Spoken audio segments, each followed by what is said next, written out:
long have I been waiting for this letterhead? Jolly for governor. Good morning, David Jolly. Stephanie, it is fantastic to be with you, our first national radio interview, but I got to tell you something. This is true. I've been doing so much media in anticipation of today, I'm losing my voice. But I was saving it for you and saving it now, which I think that means I've been saving myself for you. Yes. And can I just say, even sexier with that husky voice. Now, listen.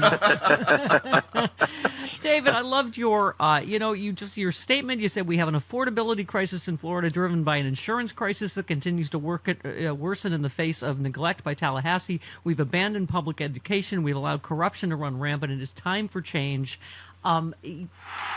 to all of that. I just have to ask you, it is, we're having Joe Walsh on tomorrow, who has also joined the Democratic Party, because there is one party, again, though not perfect, there's one party that stands for democracy right now. And so, that's it. Yeah, go ahead. That's it. Look, listen, for Florida viewers, that's right. We are focused on Florida issues. We have an affordability crisis that Republicans haven't done anything about. They've launched culture wars that are dividing us. Everything's going in the wrong direction, right? Those are Florida issues. But let's talk about the core values that I believe are in the Democratic Party and the way we apply values to solving issues in Florida or Michigan or California or nationwide. Look, and I think this is why Joe Walsh ultimately agreed that he wants to become a Democrat as well. I think for a lot of people, our values haven't necessarily changed, at least for me. Maybe we have on the issues, and that's a strength, right? That we've changed our policy positions as we learned and we've grown.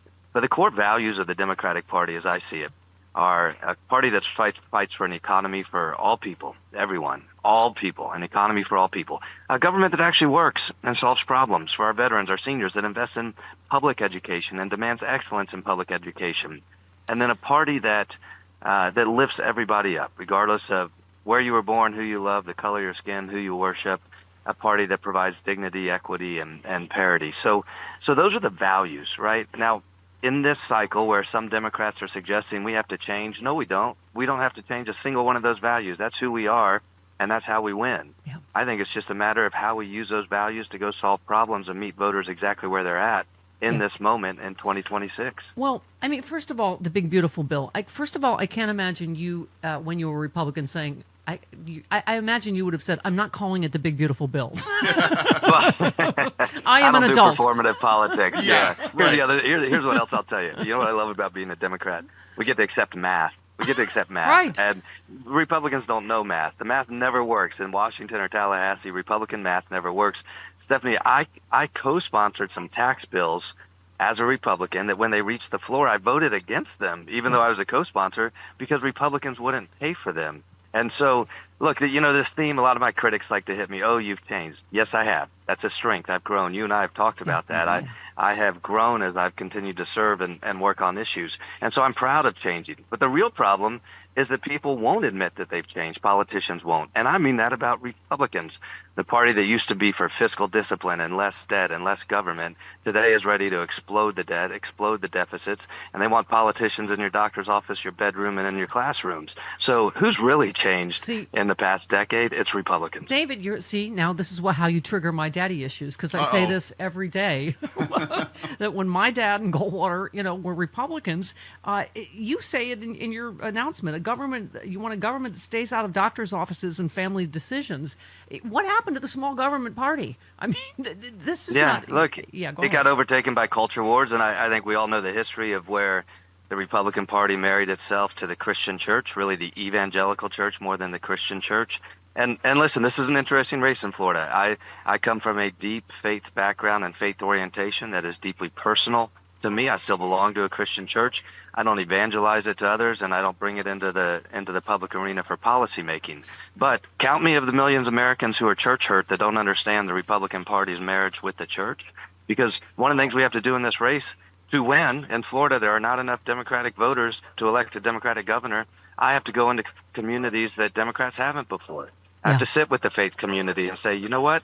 I actually think the teachings of faith, any faith, the basics, love, joy, kindness, charity, respect, those are best reflected in Democratic values, not in the Republican Party today. Well, and I think the Republican Party has perverted this entire narrative of culture wars in the past decade. And the main reason I knew you were not a Republican anymore is you've been holding town halls across the state. You've been talking to people and listening to them, right? That's right. And one of the, I think, well, first of all, I saved one tweet for you. They said the jobs report was bad. Elon's trashing the budget bill. The CBO said the budget bill will add $2.4 trillion to the national debt, kick anywhere from 11 to 16 million Americans off health care. So, of course, Trump just announced a travel ban. I mean, we're used to this we're used to this whole cycle, aren't we? Well, look, Republicans know how to break things, but they don't know how to fix it. And when it gets to that point, they distract with ideas like the Muslim ban. Here's something I want to do, though, nationally for national Democrats, but I'm going to do it in Florida for the next 16 months. It is immoral, gross, and disgusting that Republicans have gotten away with conflating immigration and crime for the last several years. I want to decouple the two and say, you know what, as Democrats, we can be tough on crime, but we're going to fight crime and not communities. Yeah. Because right now, Republicans fight communities and go looking for crime, and it's wrong. It's wrong. And so, look, we know statistically that violent crimes occur at a higher rate in native-born communities than immigrant communities. Property crimes occur at a higher rate in native-born communities than immigrant communities. So you know what, Republicans? Democrats will be tough on crime, but we will recognize the disparities in criminal justice for our immigrant communities and communities of color, and we'll celebrate immigrants, and we'll celebrate people who want to contribute here. Republicans can't do both. We can. Yeah, and David, I have to say there are an awful lot of Trump voters that are regretting their vote. If you're looking at pollings and a lot of, interviews and anecdotal evidence, including Cubans in Miami. I mean, including a lot of people whose relatives have been deported that, said, I thought he was only deporting criminals, So talk about that a little bit, but I also want to talk to you specifically about FEMA. That we have a head of FEMA who doesn't know there's a hurricane season. Right. You know what's resonating in the immigrant communities? First, we have to recognize that sometimes politicians are too reflexive to think that communities of color, immigrant communities, only care about immigrant issues. They don't. They care about the affordability crisis, just like everybody else. But here's what is resonating. They see the cruelty in Donald Trump's immigration policies. They see the broken promises in Donald Trump's immigration policies. And we can be the party that says we want to lift up and celebrate our immigrant communities, their contributions to our culture and to our economy. But guess what, Democrats? We got to do something else, too. We got to go into South Florida and say we are not a nation of communism. Mm-hmm. We don't support socialism. Yeah. We actually think capitalism provides opportunity, but we're the party that's going to fight for fair capitalism. While the other party fights for the richer to get richer, we're going to fight for everybody. We don't have to demonize success, but we got to make sure that capitalism works for everybody. We have to be okay going into immigrant communities and saying we condemn the dictators, but we lift up the people.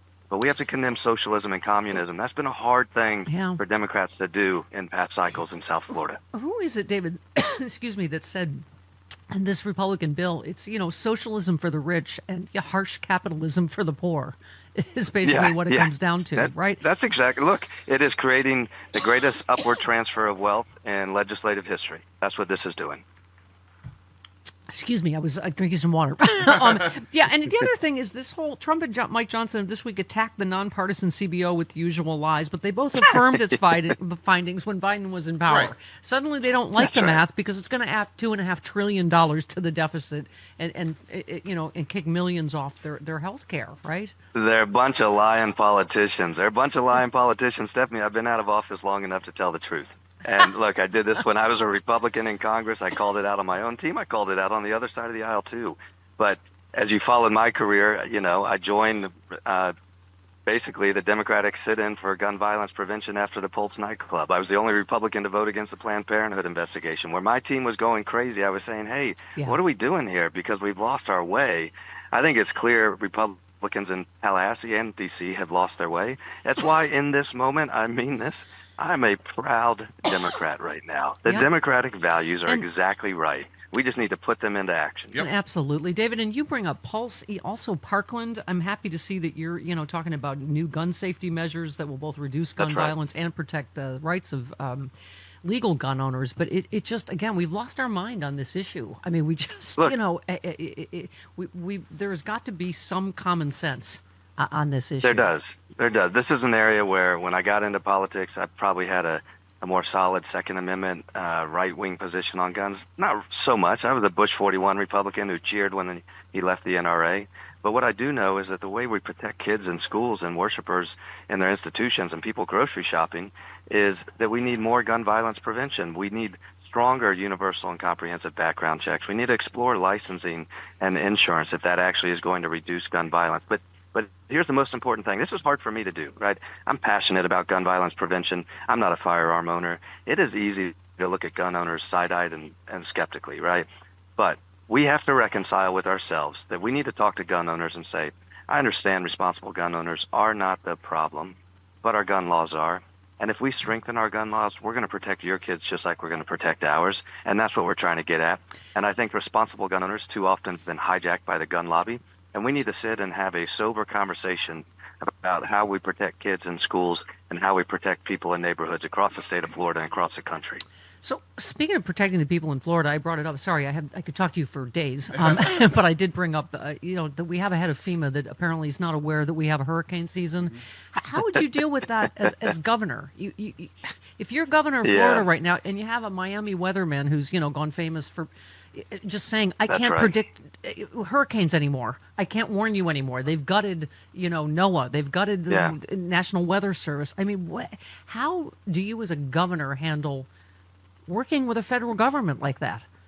Yeah, so look, let's start with values. We have to accept math, science, data, recognize the climate's changing, climate science is real, and that we're under increasing threat of natural disasters, wildfires out west, hurricanes in the southeast, tornadoes in Tornado Alley across the Midwest. Then we need to recognize government has a role to address that in resiliency, but also in response. DOGE is slashing that, cutting that. And where does that leave us? It leaves us more dangerous, more prone to personal injury and property injury. But it also requires governors in those states to step up and fill the gap. And I think voters and taxpayers in Florida are now going to have to step in and fill the gap. For emergency preparedness, emergency response, for services to our veterans. We're going to have to step in as Florida taxpayers and solve it for Florida, because the president's abandoning us. And unfortunately, what I see in Republican politicians is a willingness to defend the president and not defend the citizens. That'll change in Florida if we've got a shot to do that. Well, when I said it earlier, one of the lies Trump won on is that Biden didn't help, FEMA didn't help people in North Carolina, and then he turns around and denies aid to North Carolina. I mean, and by the way, you mentioned all these issues, climate change, insurance, it's all connected, isn't it? I mean, you wouldn't believe what it costs to get insurance out here in California. Is the same thing. So talk about that just for a second before you go, because I know insurance is a big problem. It's impossible to insure because of all the natural disasters. It's a vicious cycle, but go ahead. That's right. We have an affordability crisis in Florida, probably like California. Ours is driven by the cost of property insurance and property taxes. We can't control how the Fed sets interest rates and macroeconomic conditions, but we can solve state policy. The private market for insurance has failed in natural disaster states. That's just the reality, right? And so we can either ignore that and tinker at the edges while homeowners get priced out of their homes, or we can reach for bold solutions. I'm for a state catastrophic fund that removes hurricane coverage from the private market, puts it into a state fund. In Florida, we can reduce property insurance by 50 or 60%. I've spoken to some California politicians about doing the same thing. In Congress, I introduced a national cap fund. Look, Republicans will call that socialism. I don't care. I call it cheaper insurance and more affordable housing. And guess what? If we're focused on that next November, we win. Yeah. God, it seems like you'd be too busy beating up on Disney. What do you know about being governor? I don't understand. That seems like really good solutions. I do have to say, Stephanie, you know this. We're also in an era where Republican politicians have punched down and marginalized. We got to return to lifting everybody up. Everybody's welcome in the state of Florida. Everybody has the same rights and privileges, and we're going to fight like hell to protect people. David Jolin making the phrase "a man from Florida" a good thing. That's right. I knew I love him the minute I saw those Monet paintings behind him on TV. I'm like, Monet, it's my favorite painter. He must be a liberal. I'm glad I saved myself for you, Stephanie. I'm glad I saved myself for you. DavidJolly.com. Please support our friend. We're so excited about this, and I feel so good about it. Please come back again and again, okay? In America, personal religious beliefs should be just that, personal. But today, Christian nationalism is on the rise, threatening separation of church and state. Laws are being passed based on religious doctrine instead of reason, eroding our rights and freedoms in legislatures, public schools, even in courtrooms. One set of religious beliefs is being forced onto everyone else, but that's not what our founders intended. The Freedom from Religion Foundation is fighting back as the nation's leading group of free thinkers working to keep religion out of government. FFRF protects your right to think for yourself, whether you've always been secular, left religion behind, or simply believe in true religious freedom for everyone. If we don't stand up now, we may lose our religious freedoms. Join FFRF in defending our secular constitution and keeping faith a personal choice, not a government mandate.